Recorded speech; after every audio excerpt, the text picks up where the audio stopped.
You're supposed to go off, like, later. It's not even 7 yet. In western Missouri and eastern Kansas. Tests are normally conducted by the National Weather Service every Wednesday around 11 a.m. and 7 p.m. When there is a threat of or existing severe weather in the area on Wednesday, the test is postponed until the first good weather day. Reception of this broadcast and the warning alarm will vary from place to place. This variability, normally more noticeable at greater distances from the transmitter, will occur even though you are using a good quality receiver in perfect working order. To provide the most consistent warning service possible, the warning alarm will be activated for specific watches and warnings in the Kansas City listening area. This is supposed to go off later tonight.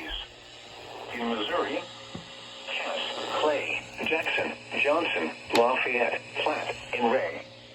In Kansas, Douglas, Johnson, Leavenworth, Miami, Lynn, and Wyandotte. This concludes the test of the NOAA radio warning device.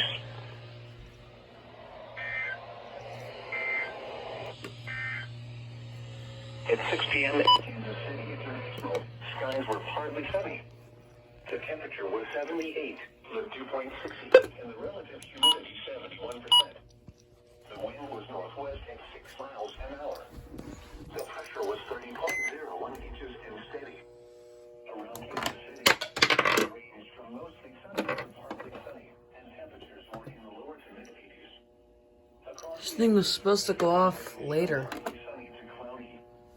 It was 82 at Lawrence, 78 at Wichita, and 79 at Manhattan. North of town, it was mostly sunny, with a temperature of 79 at Des Moines and 78 at Omaha. It was supposed to go off later.